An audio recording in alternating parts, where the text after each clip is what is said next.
Ito na ang big reveal.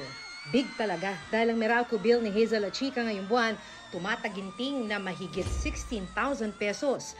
Mas mataas daw yan kumpara sa karaniwan nilang bill na 11,000 pesos.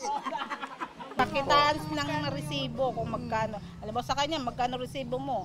Magtataka yung isa. Sasabihin, bakit sa akin mo mubli? At tanungan po kung saan kami kukuha. Sa gitna ng mataas na electric bill, ang ilan ay idinaraan na lang sa tawanan ang problema kay Judith o Judith.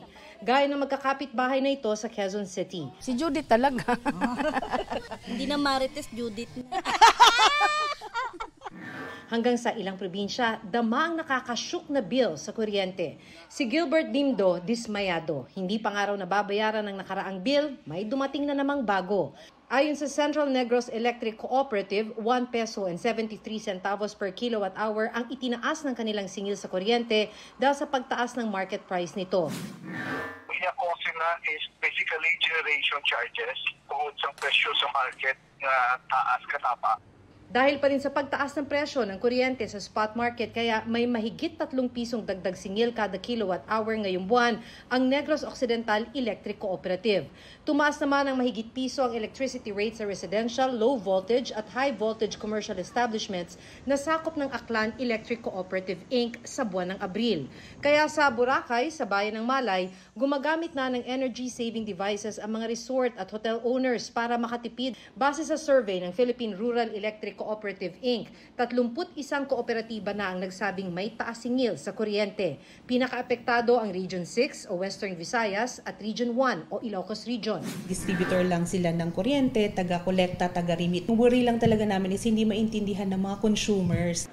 Ang ilang electric cooperatives pinag-aaralan ng installment plan para sa mga hirap magbayad.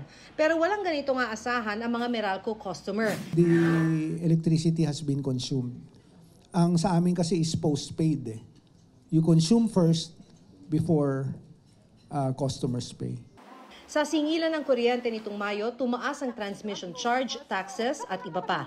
Pero pinakamabigat ang generation charge. Ito yung pinambili ng mga distributors tulad ng Meralco at electric cooperatives nang isusupply nilang kuryente. Noong Abril, mahal ang binili nilang kuryente sa Wholesale Electricity Spot Market o WESM. Sumipa ang presyo ng bentahan kasi may mga nasirang planta na nagdulot ng kakulangan ng supply sa panahong maraming gumagamit ng kuryente dahil sa sobrang init. 53% ang itinaas ng bentahan ng kuryente sa Visayas, 11% sa Luzon. Lahat ng ito ipapasa at babayaran ng mga consumer. Pero mukhang hindi pa matatapos sa buwang ito ang taas singil.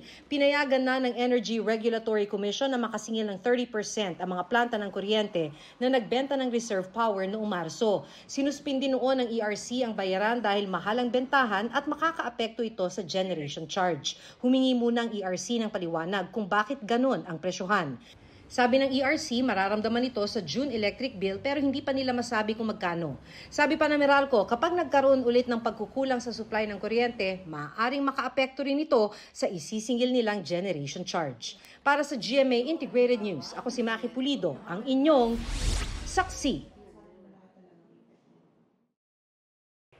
Mga kapuso, sama-sama tayong maging saksi. Mag-subscribe sa GMA Integrated News sa YouTube at para sa mga kapuso abroad, samahan niyo kami sa GMA Pinoy TV at sa www.gmanews.tv.